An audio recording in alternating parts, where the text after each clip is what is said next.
right. Welcome back to episode 3 of the RetroCult Podcast. We're going to talk about any and all things nostalgia. It's been a little while. I was off on a little bit of break there. Wasn't feeling super fantastic last week. So, Mac, what's been going on, man? Not much, dude. Not much. I hope you're feeling better and getting back out at it. Yeah, man, that strep throat stuff is not a lot of fun. Those kids bring in some crazy germs at school. So, Yeah, that is the downside to working in a school is probably worse than a hospital for the yeah, stuff that gets drug in there. it's a petri dish in the classroom this time of year, man. But it's all good, man. I mean, Yeah, you yeah, know, I hated, I hated that we couldn't do our podcast last week, but, it's been a crazy busy week here. I spent the time, uh, last weekend, since we couldn't record, I spent the time I think I've told you, I've been working on an app for managing my toy collection, and, so I've made some it's actually working. I'm actually using it to inventory my collection right now because I know you and I, especially once the weather kind of gets better and they start doing the swap meets again, I definitely want to have some stuff ready to go for that. And this is helping me to kind of know what I have and where it is. But the feature I added last week is I need to get some really good labels to print off because I actually added the feature where I can scan barcodes on my crates and boxes, and just it'll instantly tell me everything that's in there. So I've got that feature working this week, so I'm excited about that. Yeah, I've thought about you a bunch. I've been noticing the people posting like, everybody's putting their Christmas stuff back and people are creating QR codes and barcodes for their totes so that they can kind of scan them quickly and they know what's what because I mean, Christmas decorations takes up multiple totes. So Oh, I I, yeah. I was like I wonder how that was going. So I'm glad you updated me on that, man. Yeah, Well, yeah, I'm excited about it. Like I said, I'm already using it for adding. I've got it pretty like, it's a pretty smooth process to get in the habit. I'm trying to make it so I can do a quick ad by just taking a picture of the toy, and then I can just say which crate it's in, and so now that I've got the QR code scanning working, the next thing I wanna do is to do a really quick ad by, like, setting up a crate. Like, I have an empty crate, I wanna have the QR code already printed and on it, and so what I would do is I wanna be able to just scan the QR code, and then every toy I take a picture of to add, the system is saying, "Okay, that goes into this crate, this crate." So, I'm trying to make it as fast as possible. Now, later, I need to go back and fill in the details of the toy because right now, all I'm doing is taking a picture of it and where it is. But that's enough for me right now. I don't know that there are any data sources out there for toys. There are so many for comics, books, DVDs, video games.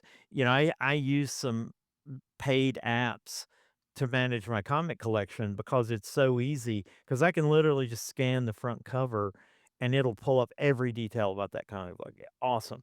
I don't know of anything like that for toys, and I know it'd be a massive undertaking to manage a database like that. I don't know that anyone out there has anything like that. I'm assuming not, because the whole thing that led me down to just developing my own app for this was there really aren't any apps out there for managing a toy collection. They're kind of specific. Like, I found one that will manage action figures, but it only deals with action figures, and I'm like, "Well, my toy collection is a little broader than just action figures. It's a lot of action figures, but it's a little broader than that." yeah, I mean, I would say keep up with him. I You just don't know where that might take you because there is such a market for that. And I mean, you're right. Action figures do seem to take up a good chunk of all that, but there's plenty of us out there that collect things other than action figures. So Right, and then especially, and when I say action figures, I'd say it's mostly they're still mostly focused on anything from, like, the late '70s forward. Where would, like, the Marx figures we love, like, are those action figures? I mean, they're not articulated, but I would argue they're probably the first action figures. They're it's kind of the early action figures. definitely action figures. I mean, I know like just little green army men were some of my favorites for the Oh, longest yeah. time. Yeah. Yeah. You'd have a giant war and, it was always a Oh, lot of yeah. fun. My cousin and I, we always loved sitting up in my grandmother's living room on opposite sides of the room and, doing the rubber band war where you're using rubber bands to shoot down the other guy's army men. Oh, yeah. Yeah, Most we definitely. loved that was a I have such good memories of that. Absolutely, man. Well, I know you got your app. Have you, you picked up anything cool over the last little bit? I actually have not, with the end of the holidays and getting back into work, I'll be honest, that first week of work kinda kicked my butt, just getting back in the swing of things. I It had been a long time since I've had a holiday like I did this year where I actually took a significant amount of time off. For the past few years, my holidays have always been, well, I'm off on, I'm off on Christmas Day or I'm off on New Year's Day, and then I work the day after and everything. This is like the first year where, the week of Christmas, I only worked the first 2 days of that week, then I was off. So I had a lot of time off. Downside to that, it was tough getting back in the swing of things. Yeah, when we So got back to school, it was tough on me and it was tough on the kids too. So I tried to, that first day or two, I was like, all right, guys, I know we're all tired. None of us have kept to a normal sleep routine. I was like, but and I kind of just gave them like the pep talk for, third quarter. I was like, we have, 2 more quarters left.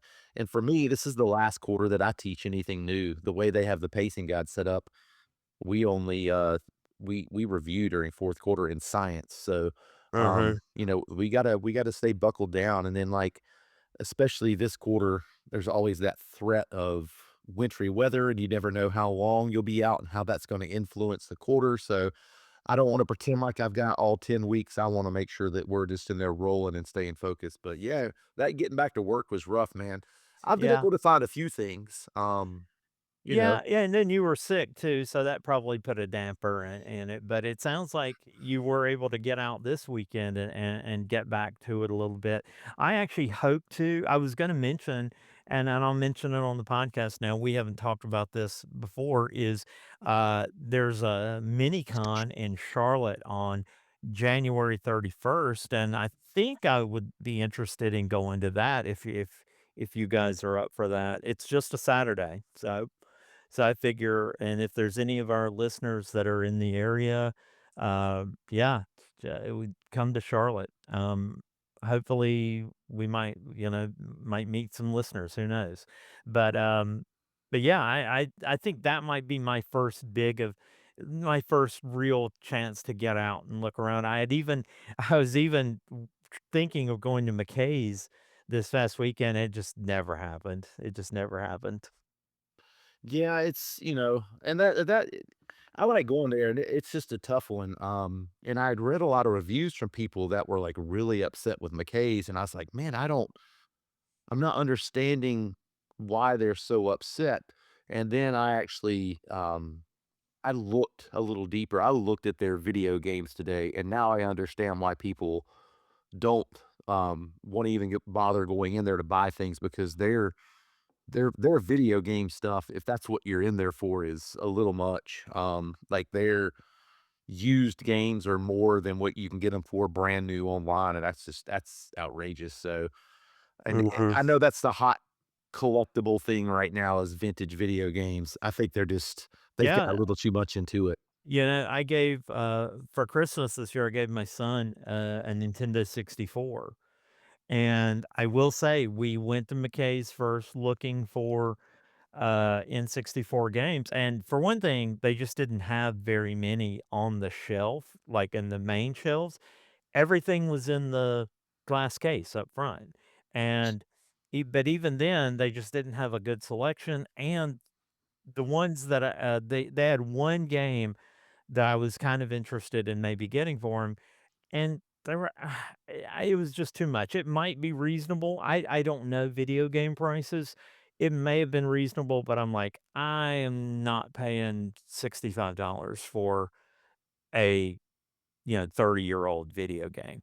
I know there are some rare ones. That's probably rich coming from me. I've paid more money for older stuff before, but to me, that just I was just like, I can't believe it's that much. And sure enough, I ended up going to eBay and finding like really nice games for like $20 each. And that's what I Yeah. ended up getting. I mean, I love to go in there, and when I find things, I like it when I find something that's a great deal or Mhm, is, mhm. or a reasonable price. If it's something I'm gonna keep, I love to do that. But I mean, if I have to put Yeah. something down, I'll just put it down. But if everything I went in there for was over the top, then yeah, I would be angry. Yeah, I gotta say, the only things I really go there looking for really, consistently are pulp science fiction books, some horror books, and sometimes I do still find good deals on toys or deals I think are good, for toys. I find that, but I used to go there to buy like graphic novels and trade paperbacks, but it's similar to the video game situation because those are I guess there's a lot of turnover in that, and I get it, you gotta make a profit, but I don't really buy many, trades or, graphic novels at McKay's anymore because I don't generally find that good a deal on them anymore, like, I don't feel like I'm getting a bargain on something that's used. Yeah. And so now I will say that their boxed comics, their individual floppies, I find some good deals in there. I found some really cool stuff from the '70s and '80s that they're asking 50 cents for, things like that. So there's still a lot of value around McKay's, but yeah, and but they are definitely aware of what's hot and what they can charge more for. Sometimes. I mean, like Yeah. today I was in there, because I had met someone to sell something that online that I had, and, a guy found a first pressing of The Who, and he was just like, and it was, I mean, the price on it was, like, so cheap, and he's like, Oh. I mean, it's that's just the thing, is like, sometimes you find things and they are extremely cheap, and they Mhm. really didn't, I guess maybe they were too busy processing, or the person doing the pricing doesn't really know what they have. Yeah. Or, and then maybe other times they've got somebody that's very meticulous with their pricing. I'm Yeah. just not too sure. It's not very consistent, but it's Well, still, I love going. it can be the store too, because, we go to the one in Mebane sometimes, and then but we mostly go to the one in Winston-Salem. Um, I remember, back over the summer, the last time we were at the one in Mebane, um, I found, like, a ton of these uh they're old, like, graphic novels from the '80s, like Mage, from Eclipse Comics, let's see, what else was it? Epicurious, The Sage, like, there were these old, random, just kind of obscure or more obscure, '80s graphic novels. They're all kinda oversized magazine size, maybe a 100-page to 150 page count. And I found a bunch of those at the one in Mebane for like $2 each. And I was like, "Oh yeah." So I just grabbed them all. Yeah, I was like, "Oh yeah, I remember these. I love these." Well, the last time right before Christmas, we were at the one in Winston and they had very similar, not exactly the same, but they were like '80s graphic novels. It's nothing that's like burning up the world right now, but they're like 10 and $12 each, and I was like, "Ugh, yeah, that's too much. I'm not yeah, that's just too much." Yeah, I get it, man. But it's fun though, man. That's definitely a lot of fun to. Yeah, but I still yeah, but then that's why we go to antique shops, and you never know where you're gonna find something really cool. Nah, you just have to go out there Yeah, and look around. I mean, the collectible bookshop that I went to in downtown Winston. I mean, you saw the things that I found. I mean, there were some things yeah, that were pretty awesome, and I feel like he wanted a little too much for some stuff, and then I feel like some things were fairly yeah. priced, but I Yeah, mean, yeah, I've been there we've been there before, he had some nice he had a pretty nice selection of the Star Trek paperbacks from, like, the '70s, the Star Trek logs, um, that I didn't end up buying because, like you, I felt like, "Oh, these are, a little more," I'm more akin to wanting to pay 2, $3 a piece, not 8 to $12 a piece for those, so, Yeah. I didn't, but I did find some other stuff there that was really cool, like, I found some other pulp sci-fi books that were like $1 each and stuff that I was really interested in, found some really neat stuff, so, yeah, it's hit or miss there, although I gotta say, we haven't been there in a long time, and after you sent me the pictures of the stuff you found there, I looked it up online. I don't know whether they're under a new owner or new manager, but the place looks like much kind of more a little more organized than it was when we were there. When we were there last, which it's probably been about a year ago since Laura and I were there, it really was kind of um like almost a fire hazard. I thought the place was a fire hazard. Like the aisles just had books stacked in the floors and you had to sometimes move stuff to look at the shelves behind, and looking at some recent pictures on Yelp after you sent me your photos, I'm like, I don't know whether it's a new owner or they got some help and finally just because it just seemed like it's a more organized place. It's definitely more organized. I would put it up there with the bookstore in Kernersville. It's not something I'm going to, run to a lot. If I happen to be headed downtown and I'm hanging out and I'm like, "Hey, you wanna go to a cool bookshop?" And yeah, I mean, you're not gonna find any, amazing records there. If what we would consider amazing records there, I don't know that there's an overabundance of books that we would really get super excited about. It's just one of those places, like, if you were there, maybe you're gonna go get some tacos because right behind the building's a taco place. You're gonna get some margaritas and tacos and then go into the bookstore, just hang out. It might be fun. It's just not gonna be one of the places I shop often. Uh-huh. Um, but I mean, I really did enjoy going in there. It was a lot of fun. Yeah, yeah, it's nice place. I like I said, we after you reminded me of it, because like I said, it's probably been a year since we'd been over there. Um, it's probably worth going back over there. Yeah, I was, when you mentioned the Charlotte Comic Con, I've got a few screenshots of some new toy stores that I think are reasonably far away and some upcoming events that I would like to go to as well. But yeah, I mean, if we could go to that, I think it would be a lot of fun. I would love to, if we're in a decent part of Charlotte, I'd love to take you by the one record store that I was telling you about, if nothing else, just to show you the ceiling and we can drool for a minute and be angry that he won't sell them to us. Uh, Yeah, Um, yeah, yeah, I love that's like the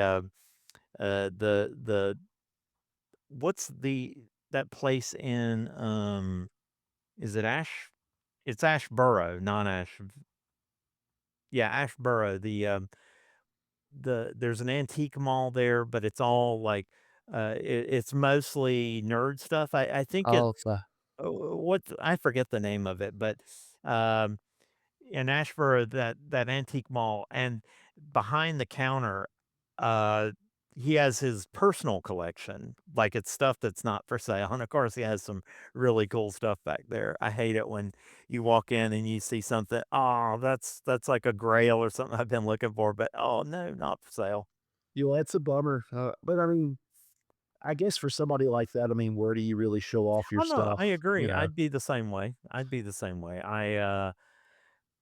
Although I say that, having, back when I owned Rocket Comics, I really didn't do that. I don't recall ever having anything in the store that was not for sale. Um, because just to be honest, I always feel like if it's in a store, it's for sale. Um, Otherwise, like, if it's in my personal collection, well, I'll keep it home in my personal collection, and, sure, you're not showing it off to everybody, like the world, and if you wanted to show that off. So, I can see it either way, but Yeah. me and to me, I just know me, that if somebody made the right offer, oh, I'm selling it. Believe me, I'm Well, yeah, selling for pretty much anything. it. Yeah. But I mean, Yeah. I just in talking to in some of these people that are running these toy stores, I feel like they spend more time. in their shop than they are actually at home. To And that is true, and that's absolutely true. I mean, just if you're running a small business like that, yeah, I mean, you know, you gotta keep it open. Yeah, I mean, I the lady mean that I talked to in Thomasville at, figured out I mean, it's literally her and her husband, and, like, that's mhm, they yeah, live in the shop, so, I mean and if that's your main source of income and you're not I mean, action figures are great, but you're not gonna make a fortune, so it's kinda hard to hire staff if you're yeah, just selling yeah. toys, so, Yeah, y that's and I mean, that's kinda what I wanna do. I eventually do wanna open a store again, but again, I realize it's not really gonna be for making a lot of money. You know, I will probably always keep my day job as a programmer and, you know, try to make my money that way. I do want a hobby. I do appreciate being able to work remote because I think that you know, when I am in a position to do that, that I can do that, that I because I will have to spend a lot of time there, but it's good that you can, you know, having a job where you can kinda work from anywhere that you have internet. that's true, yeah, that's definitely a plus for that.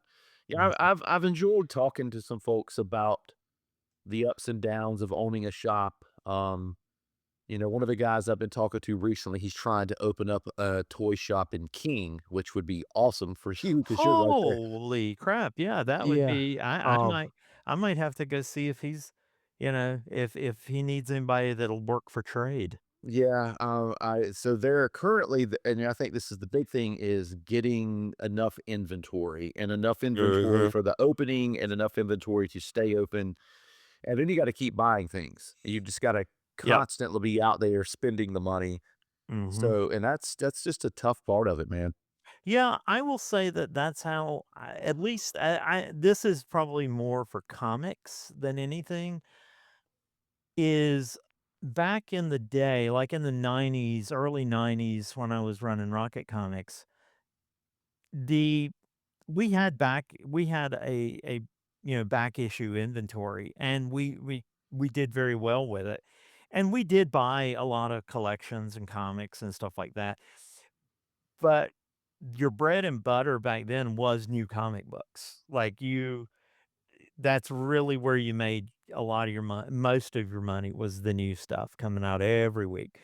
Um, I think it's kinda shifted a little bit now. I still think new comics are a big part, but I you know, having talked to some comic shop owners that I know, they really the real shift has shifted to it's more of a 50-50 back issues versus new comics and revenue, and in some cases, I think back issues have now exceeded new comics in revenue just because I just don't think unfortunately, I think the comic book companies have done a terrible job attracting new readers. The new, you know, younger readers, new readers, they're looking for manga. They're buying manga. They're not buying American comics as much anymore. The people that are keeping the comic industry alive are people like me that are my age, and let's face it, we're not going to be around forever. And they've just the American comic book industry sucks at attracting new readers. They just do. And I don't know if it's even fixable now, but if nothing else, they should be definitely stealing a page out of whatever the manga publishers are doing because that's where all your excitement and new readers are. Yeah, I mean, every time I'm in, you know, one of the shops and I'm digging through some of the boxes, I'm never looking at the new stuff because it's rare. I mean, I probably should have bought that monster series that came out, I guess maybe a year or 2 ago because that like the creature and everything, that seemed pretty cool. But there's just not a lot of new stuff that comes out that really seems to be amazing. And there's always just these wild storylines that seems to polarize everyone. And Yeah, they've kinda polarized their audience. They've, and, there are a lot of things I think that have contributed to it. One of the biggest contributions to it, I would say, you mentioned the Monster series. That was from Dark Horse Comics. Um, was it Dark Horse? I mean, you're gonna have to check me on that. I even bought the things, and I can't remember if it was Dark Horse or it might be Image. But anyway, again, that tells you right there. I can't even remember who published it, and it's not a bad idea. There are these small limited series rather than trying to kick off an ongoing, long-term thing. But the downside to that is it's really hard to keep up with it. Even someone who's interested like me, if it weren't for me telling, Selfish, I definitely want all of these. Like when the Frankenstein comes out, I want that. When the creature comes out, I want that. When Dracula comes out, I want that, so on and so forth. If it weren't for them looking out for me, it's really hard to keep up with what's even coming out, like, because these are miniseries and I'll just be honest, a lot of the companies are not great at keeping their schedules, like, there's always been delays in comics, okay? Any creative product, some artists are faster than others. You have to know that and work with that. But here lately, it just seems like it's so erratic between there are comics where I feel like I can't turn around before another one. Like I can't get this one and read it before I've already got another one, and they just seem to pile up. And then there are other ones that I'll read an issue and I'm like, "Oh, I'm excited about this coming out." And instead of me getting a new issue in a month, it might be 3 months before the next issue comes out, to the point where I just can't keep up with it. And so if someone who's interested in it is having trouble keeping up with what's supposed to be coming out all the time, what hope does someone who's just getting into the hobby or something, what hope do they have to do it? And to be honest, they're not going to. I mean, if you make it work to keep up with your hobby, the people are not going to do that.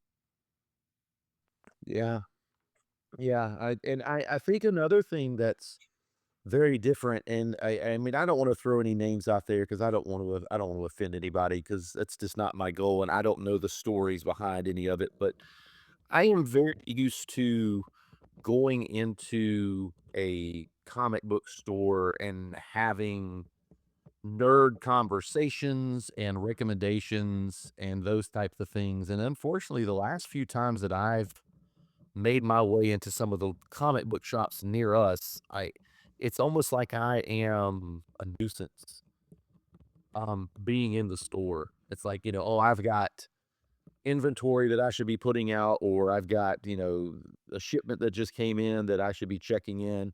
And I don't think that I've ever been recommended a comic or told about anything new that's coming out, honestly, and sometimes I can go in there and not even a word is said to me. Uh-huh, there you So go. it's Uh-huh. I'm just used to I just remember back in the day when I would go into some of the comic book shops, it was like full-on conversations like, "Hey, what's going on? What have you been reading lately? What are some of your favorite things? Have you heard about this new series that's coming out? What do you think about this storyline that's going on right now?"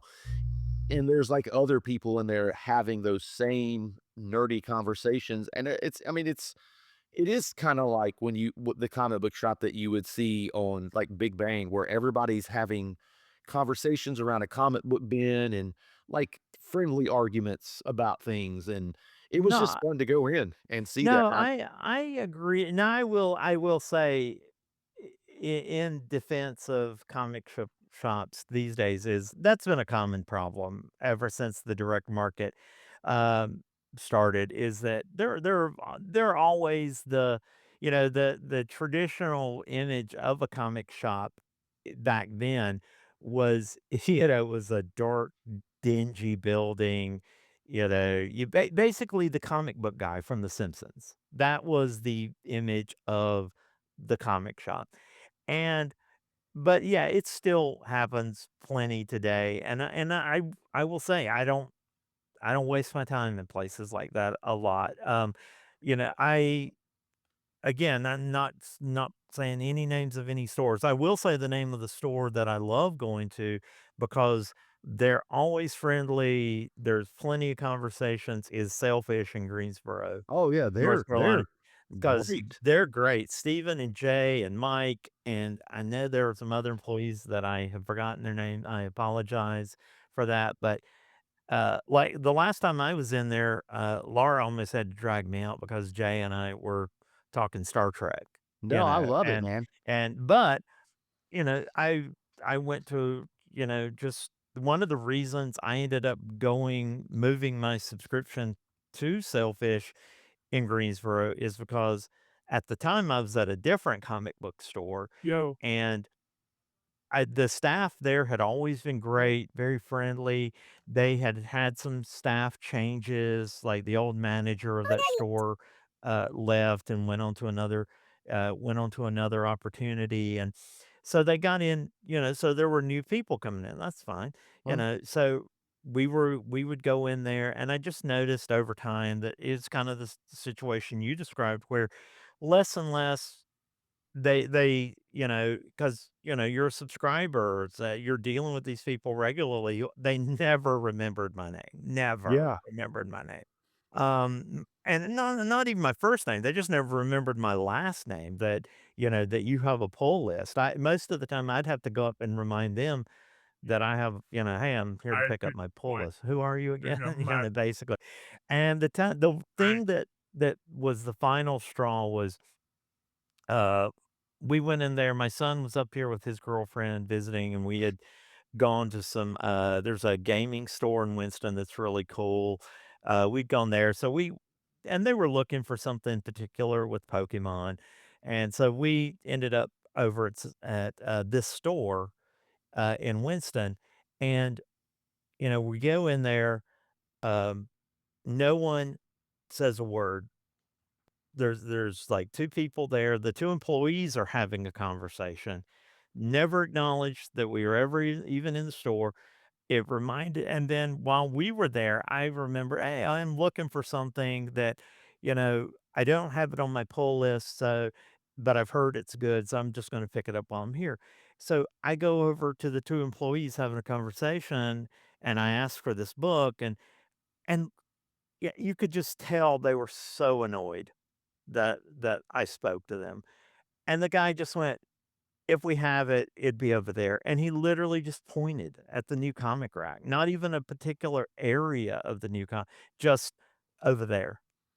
"Okay, Yeah. I'm done here." And I ended my subscription that day and went to Sailfish. Yeah, man, and I know, we just happened to stop at that, Totally Awesome Comics in Medon, Oh, yeah. and my gosh, I mean, Mikey that is a is great guy, yeah. dude, that is that's what like I said, I wasn't even going to buy anything. I'd already spent way over my limit at the Me comic book me show, too, me and then I too. was just like, "Nah, this guy is so cool, I have to buy something Yeah. from here." And Yeah, I so mean if anyone out there, if you're in the Mebane, North Carolina area, absolutely.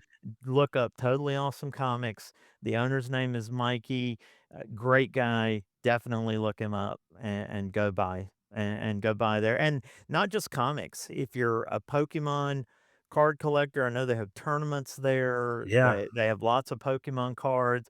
I was actually impressed with some of the vintage stuff he had. I think that's where I picked up a Rocketeer, was it a puzzle or did I know you get I think I picked up a Rocketeer I puzzle, think you did. I think it was yeah, the while I puzzle was there there, because I was looking at the yeah. Spider-Man puzzle too, and Oh, the other thing I bought he had the Battlestar Galactica storybook from 1978, and I love those old storybooks because I used to get those from the Scholastic book fairs as a kid, and I bought that, and it was like 10 bucks. He was not charging much for it at all, so, no, yeah. I'm that's still kicking myself for not buying that box of Batman cereal that still had the bank. yeah, yeah, I'm with you on that. That's definitely one of those things where it's like, I see it. I mean, I don't wanna say often, but I see it enough and then I always turn it down, and then later on, I'm like, "Ah, I should have bought I that." should have bought that. I know, because 'cause I'm like, "Oh, yeah, why didn't I buy that?" It was but I was in the same boat you were. We had just come from the Raleigh Comic Con, and I was like you, I didn't really intend going there intending to buy anything, and I think I still ended up spending another 40 bucks or so that I probably shouldn't have. Yeah, well, those turtle pins that I bought, I'd kept them on my backpack for a while, but then when I found that hat, Mhm. I just shoved them on the hat, and, like, people stop me all the time, and I'm like, the only place I know to get them is here." I mean, I was like, "You have to go to Mebane." I was like, "I'm I sure you am. could find them online," but, like, I was like, "He just has a whole pin board." I was like, "Go in there and buy them all." It's cool. So, but yeah, it's a great spot, man, that's for certain. Yeah, yeah. Well, I know, changing gears just a little bit, I know last time on our last episode, we had been talking about things we were looking for in 2026, and I do not remember, I should have gone back and checked the episode before we start recording, but I don't remember, if I mentioned that I am hoping to finish my Galoob Star Trek: The Next Generation toy collection. I'm a big fan of the Galoob Next Generation toys, and I kinda just started buying them out of the blue. I mean, I love Star Trek, but and I remember having some of those Galoob toys back in the late '80s and liking them. But, I was an adult back by then. I was just kinda buying them because I like Star Trek, and so I didn't really, like, pursue trying to get them all. And now, since there was only, like, 1 year, essentially 1 year of production on those toys, now it's actually they're not super expensive. Some of the alien figures are the more expensive ones, and even those are like 40 bucks carded. So I was like, I think I so I st we were it was actually at the, antique store in King, North Carolina. We were up there. I was there with you and Cassandra and Laura, and they had a Tasha Yar on the card there, not just 1 though, somebody had like 5 of them, and they were asking 4 bucks for them on the card. I was like, so I picked that one up, and then after that, anytime I walked into McKay's for a while, it always seemed like I would find 1 Galoob figure among their huge display of the Playmates Star Trek figures. There would always be 1 Galoob, and so I've slowly built up the whole crew. I think the only one I'm missing, out of the main crew is Worf now. I think Well, like he's I the said, last one. I did find him on the card at McKay's, and I was gonna send you a message, but the bubble around him was I mean, I don't even know what color brown that is. Yeah, yeah, they almost become opaque, so you almost can't see the figure Yeah, it was inside. bad, so I didn't even bother. I just said, I Yeah, don't that's fine because that's the beauty of those is, at least for now, like, I could probably find a really nice condition one for I don't know what the price was at McKay's. I could probably find a really nice condition one for $10 or less. On the card. Like I said, the main crew, they're all relatively cheap. The only ones that kinda get pricey are the aliens, especially Q.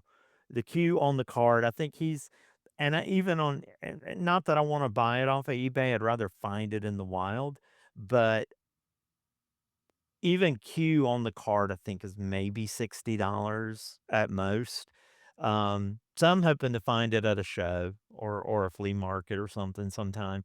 But, I'm really gonna try not to buy any of them off of eBay. To me, that I will if it's something I really gotta have, but I do enjoy finding them out in the wild. So, because I did, I think I told you on, Facebook Marketplace, I think we've had the discussion where even though you could consider that cheating, I do consider that not as bad as just buying it off of eBay because it is in my local area and I do have to go meet somebody. So it's finding it in the wild-ish. You know what I'm saying? I So, mean, yeah, like I said, just depending on what that happens to be. I mean, I'm not going to look up certain things, but I think I mean, that's where I got the My Pet Monster, yeah, yeah. because the Well, I got odds of the me finding it is so rare in the wild, and it would yeah, probably be ridiculous in the wild, so yeah, well, I found the Diecast Enterprise D on the card on Facebook Marketplace, and for a good price, and, from somebody who was, and they were not even they're like 1 town over from me, and so I that's like I consider that a great find, I didn't have to buy it off eBay or anything like that, and it was kinda nice, and I had a good chat with the person, that I bought it from. I, of course, asked them, "You got any more Galoob Star Trek stuff you wanna sell?" Unfortunately, they didn't, but so, I got that, and so I'm like, "Well, I'm just gonna keep hunting for these," but thankfully, it's a small enough line because it only lasted 1 year before they lost the license that, there are only, you only have the main bridge crew, you have 4 aliens, I think they made a handheld phaser, they made the Diecast Enterprise, and they made like a flying Enterprise toy, and that's really about the whole line. Now I think I was telling you that I think when you were over here, a few months ago, I showed you there was a guy online who has posted these scans of the 88 to 89 catalog for the stuff they were planning to come out with if they had held the license. And God, it's such a missed opportunity.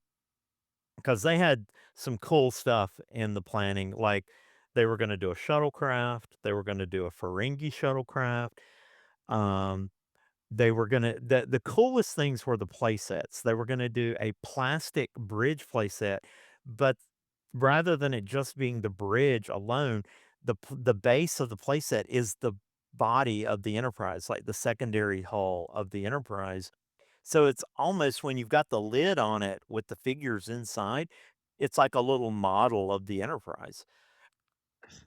But it's only the bridge. Then they are also gonna be doing a playset that would have the bridge, engineering, and the transporter room, but it was gonna be a cardboard playset, and I'm kind of a sucker for those now because I had some of those as a kid for Star Wars.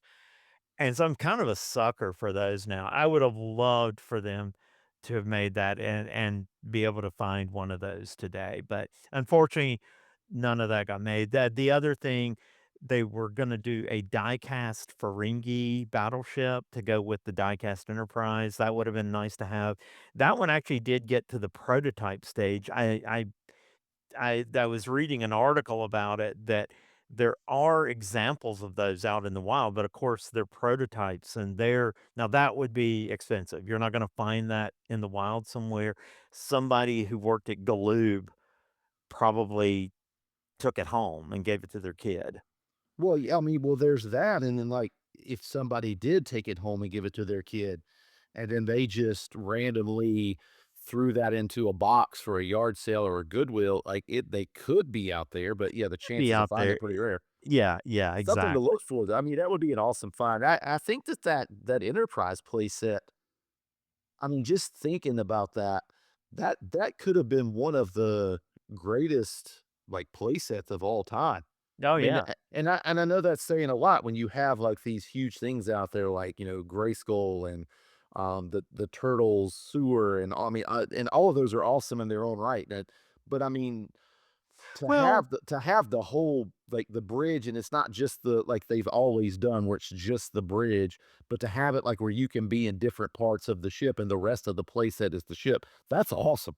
no, yeah. Well, I mean, because Playmates did do bridge play sets for their figure line later, but like you said, it's just the Mego had done one back in the day for Star Trek: The Motion Picture, and it's just essentially a static, it's this thing, it's just a play set that you sit on a table that has that. Whereas this, I need to I'll actually create a YouTube post maybe with some of the pictures because this thing would have just knocked it out of the park Oh, because I'm it looking is at it now, it's awesome. yeah, it's got the bridge, for your figures.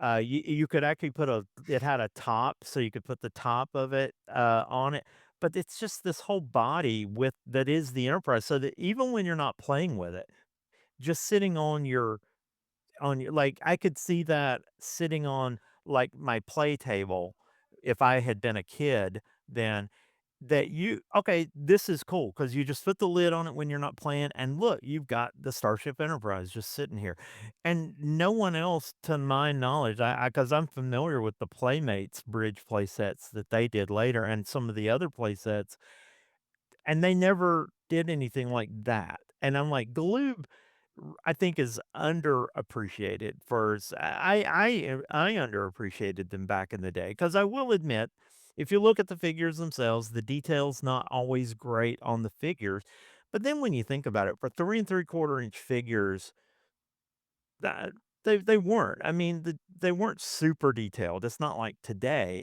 but looking back, they're not terrible either. Now this thing is, I mean, you would I mean, I'm just looking at it right now online, like, you would definitely want an adult putting the stickers on the bridge because the bridge is Oh, just yeah, it's sticker so heavy, man. detailed, it is so detailed, yeah.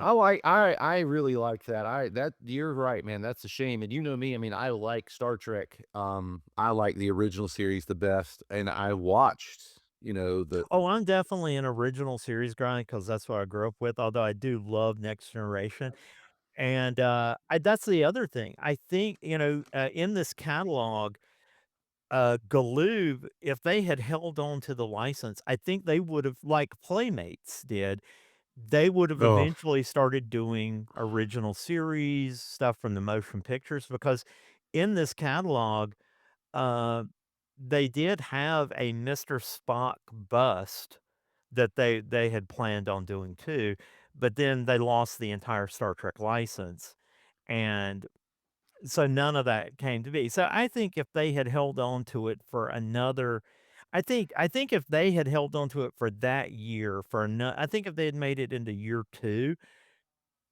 things would have been totally different. I mean, I'm not saying Playmates never would have gotten the license, but I certainly think you'd have probably had years and years of Galoob Star Trek stuff coming after that because I almost wish it's one of those things where, the toy business is complicated, I don't understand it necessarily, I'm just a toy collector and a toy fan, but looking at this year 2 catalog, I'm like, dudes, this should have been year 1. This Oh really yeah. this should have been year 1. All Like right. like Speaking of Playmates, them losing the license to the Teenage Mutant Ninja Turtles, yeah. where do you see that going? Like, what's gonna happen to the Have turtle they line? lost? So Because they've lost it now? They've lost it yeah. okay, I didn't know that. I had not So I heard that. think from what I understand, I don't think this was their choice. I think Viacom ended the contract. Why you would do this, I have no idea. But I think they ended the contract with So Playmates. so they just ended it, but without an announcement of a new company taking over? So it ends at the end of this year. And it says that they're not gonna renew their contract. But I don't it has to be because they've made them forever. I just can't imagine. I mean, I can't imagine Galoob all of a sudden making turtle toys or whoever else is gonna get this license because it just will seem so weird. Yeah. Yeah, well, Galoob unfortunately doesn't Or exist yeah. anymore, but, yeah, okay, here's my fear, alright? Uh, because DC is in a weird position similar to that. You remember last year they announced that, Mattel was getting the license back for action figures, but it's turned out in that case, I, for one, thought, "Is McFarlane losing it?" But apparently Mattel is gonna do a line of DC figures that they're calling budget friendly. I'm using air quotes for that because I'm hoping it is budget friendly, that we could get, but I think they're also gonna be more in the 6-inch range, so apparently McFarlane is keeping the 7-inch range, and they're keeping the superpowers line. So you're basically gonna have 2 companies turning out DC action figures, which is cool. So my fear with the Playmates thing is with them just canceling that contract, especially if they haven't announced someone else, like, they haven't announced that this company's taking over. To me, I'm like, I don't understand what the implications of that are. My fear is that they're gonna give it to somebody like Hasbro. Yeah. And I'll be honest, I'm not a Hasbro fan. Uh, I they I'm not saying that they do some good stuff, like the Spider-Man 77 figure, that was a good call. I like that one. Um, but and in general, I'm not a huge fan of Hasbro's the way the company operates. And that's would be my fears they're gonna give it to somebody like that. Like, I'd rather I mean, like, even if Mattel took the Teenage Mutant Ninja Turtles, I felt like Mattel would probably do a decent job with them. And maybe that is maybe I although I feel like if Mattel was gonna take over, there would have already been an announcement that they're getting the license. Yeah, I 'Cause haven't heard. that's pretty big news, especially because 'cause they've already they did that, I think it's still going on, they did that crossover, Command. or the mashup with, TMNT and the Masters of the Universe.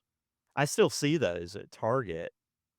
Um, so maybe, there is some history there with Mattel. Maybe that would be kinda cool to have the same company that does Masters of the Universe do Teenage Mutant Ninja Turtles figures too. I don't know, but I feel like if that were the case, we would have already heard an announcement that they were gonna take over. Yeah, I've heard nothing at all. Have you are I and again, like in today's world, you never know what's what. I'm fairly certain this is not AI created, but have you seen the G.I. Joe Turtles crossover? No, I have not seen that yet. So you've got Krang is Destro, which is pretty awesome. Shredder is Cobra Commander, pretty Mhm. awesome. I think um the Dreadnoks are Bebop and Rocksteady. But they did some very weird choices. Obviously, Snake Eyes, he made his way. As one He's of the turtles, well, if he's you Leo because he's got the swords, yeah, but Shipwreck is one of them. And like Cassandra saw that, and and like her, she's yeah, not a big person. She's like, I have to have that. So yeah. now I've got to find this Well, GI Joe crossover for yeah, Shipwreck. yeah, I've got it. Hey, if you find 2 of them, grab one because Laura's definitely gonna want the shipwreck. Yeah, She loves I might have shipwreck. to get three because I he's think pretty that's because awesome. their dad, Yeah, their dad. Well, just for anyone who uh, doesn't know, Chuck's wife is my wife's sister, and I don't know that we've ever mentioned we're brothers-in-law, but they grew up. Their dad was in the Navy. I have a feeling that's why they love shipwreck so much. Because he even yeah, has Polly on his arm, which is oh, that's gonna be awesome. Yeah, yeah. yeah. Laura will definitely have to have one I'm of gonna those. have to have 3 because I kinda want one of those for my Well, I own was gonna personal self. ask with I know Cassandra is collecting the original, 80s Joes. I know she's not really that interested in the new Joe stuff, but I guess between with this, is she interested in this line? I know you are because of the TMNT connection, and you like G.I. Joe too, but, so is this like a must-have for you guys? Are you guys gonna try to get them all? I don't know that we're gonna do them all, I don't know, man, if I get 1 and it's as cool as I think it's gonna be, I could see me doing a couple more. I don't know that it's gonna be a thing that we're gonna do the whole line because she's still got some of the originals that she still wants to find, and she still wants to get some more vehicles for them and, those Yeah, I kind of saw she things, so got the, Trouble Bubble, uh, yo, this man, week. that collector's confluence, man, those guys are I mean, they're making a name for themselves in the toy world, man, because I mean, we went in and, like, they're a brand new toy store in Archdale. We happened to mention that she wanted that, and they ended up, like, letting her know, "Hey, we were at a toy show, and we bought this Trouble Bubble and this specific G.I. Joe for you," and they held it for her until she went to pick it up, and, like, Now that's how you do it. That's how you do it right there.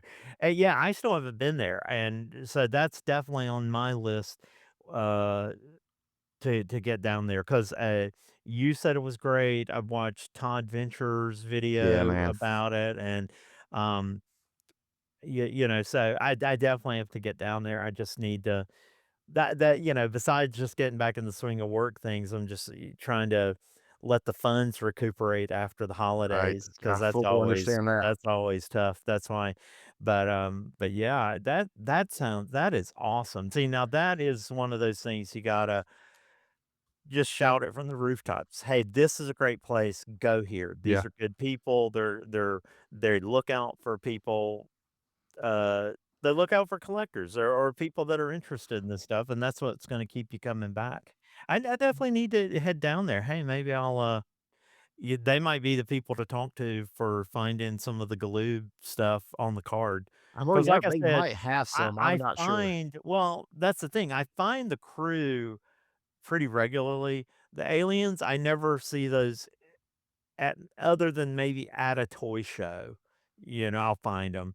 But that was even the Winston-Salem toy show, the last one we went to, I really didn't see any.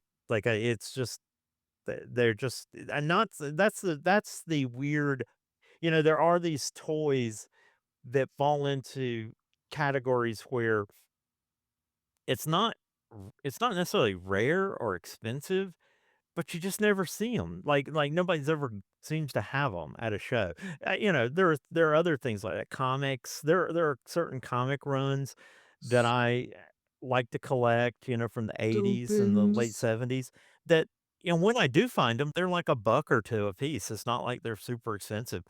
You just rarely find you have to find the right dealer who's gonna have that kinda stuff. Yeah, and I mean, it's hard to find some of the stuff out there because it's like you said, like, hardly anybody ever has it. Even when you go to somewhere where it should be, it's not there. Yeah. Um, It's the same problem we talked about, when we were talking about, the Power records and the Peter Pan records, you go to a record show, and then there are very few people there that have any of that kinda stuff because they consider it, for lack of a better word, they consider it junk. They don't think people care about it, yeah, I think but the next record show, I mean, I know that we don't go to them very often because 'cause we're not, like, massive record collectors, but, like, I think I am since it's a new ownership, I think I'm gonna reach out to them, and be like, "Hey, like, tell some people to bring kid records, Power Power records, records, because Peter I'm Pan, yeah, any of that. Yep. I'm coming to buy those." Yeah, Like, exactly. yeah. That's a great idea. Yeah, contact the owners and go look, because I think we mentioned it in one of our, earlier in one of the previous episodes that that's really the thing that is just a kick in the butt, is when you go to these like a record show where you're like, "Oh, there somebody's gonna have this stuff." And then you did find a couple that have them, but then you'll talk to so many dealers when you ask them, "Do you have any kids' records?" And they're like, "Oh, yeah, I have tons of that back at the shop, but I don't bring it because nobody buys it." But I also don't want them to bring it and price everything like 25 bucks because No, well, and that's unreasonable too, so yeah, yeah, it's yeah, it's a yeah, that's the double-edged thing. sword. If they know you want it, they're gonna try to mark it up, so we'll find it. We'll get there eventually, man. Hey, I'm looking at the time. I know that we are slowly creeping up, on our, hour that we typically do. Yep. I know that, I've kinda mentioned this the last few times, about, you love Space 1999, and I've never watched it. I would love to, propose this, because I'm assuming something here which might turn out being bad for me. Have you ever watched the TV show Kindred the Embraced? It's a vampire show. I never have. Alright, so I will let you borrow Kindred the Embraced, and then I will get, like, season 1, and we'll Well, watch some I'll loan you episodes and my copy of Space 1999. It's only 2 yeah, seasons. It's only okay. 2 seasons, so and I will say, 1st season is gold. 2nd season, not so much, but it's one of those things where they change the whole formula of the show. So but, yeah, let's do that. I Let's think do it'd be that. fun to Yeah. react to some things that each of us have a very fond spot for in our hearts just to see what the other person has, and, like, you might be like, "That's the stupidest TV show I've ever seen," and honestly, it's not gonna change my opinion of the show because I love it. So, No, man, um I that sounds amazing. I'd love to do that. Just throwing out some ideas. So any of you listeners out there, please let us know if any of these strike your fancy. But I love that idea. I want to do that. Another thing I want to do that I've thought about for years is having and we'd have to work out the how we would technically do this, but I would love for us to both watch, like, because I have the full Super Friends collection. I would love for us to just start at the beginning of Super Friends and just maybe in one episode, like, review 2 or 3 episodes of Super Friends until we just get through them all, and then after that, we'll go to something else, like, another cartoon that a lot of people aren't familiar with is and I don't know, have you ever I think I've talked to you about it, the Ruby Spear Superman? Cartoon Oh, from yeah. 1988. Yeah. It's that is an underrated gem of a show. Like, I'd love to like, let's just review or react to, every episode of that. That only lasted, I think, a season Well, or listen, man, I mean, I yeah. know one of one of the main podcasts I listen to, like, they literally have spent, like, 2 and 3 and 4 episodes going through, like, the first release of G.I. Joe, and then they went through, like, Uh-huh. the 2nd wave. So, I mean, we 100% because Super Friends is way up there on my list of cartoons and honestly favorite TV shows, period, Yeah, me and too. toys. So, I mean, like, Yep. it encapsulates everything that this whole podcast is about, so I definitely think we should do that. So, maybe next time we stick with our random talks, and then after that, I think we should definitely do the Super Friends Well, until we finish it. yeah, let's do that, but I definitely wanna do your Kindred, let's Oh, do yeah. that. Yeah, so I would say let's try to plan for an upcoming our next if not our next episode, certainly an upcoming episode, give us time to watch it. But, yeah, let me watch Kindred, and I'll loan you Space 1999, Right. and then we will have, yeah, we'll see how that goes. We maybe yeah, maybe we'll do a Space 1999 episode and a Kindred and then another Kindred episode. I don't wanna shortchange any one of the shows. I say we should at least do 1 episode for each show. Hey, mine is 1 short season, man. Well, mine and like I said, Space 1999 is only 2 seasons. Um, the 2nd season, I don't is not as long as the 1st season. So we could definitely so I let's plan on doing Kindred first because 'cause I've never heard of that show. I'd love to I it's a vampire show, right? That's what you Yeah. said? Yeah, Yeah, it's a okay. vampire show. Makes me think, you ever heard do you remember the vampire show from the '90s, Forever Night? Do you remember Yeah, that? this was right in the whole Forever Night and all of those TV shows, that little vampire resurgence in the '90s, it was Oh, yeah, right when Anne in the mix of Rice that. had written The Vampire Yes. Lestat was everybody was Vampire the Masquerade was a huge role Now, RPG. this TV show is based on the characters in The Vampire the Masquerade, Oh, that is awesome. That's great to know. Yeah, then definitely, let's get together, trade DVDs, and then yeah, that sounds like a great episode. sounds cool, man. All right, Mac, take it easy, man, and for all the listeners out there, thank you guys so much for listening. We look forward to seeing you next time on the Retro Cult. Have a great week.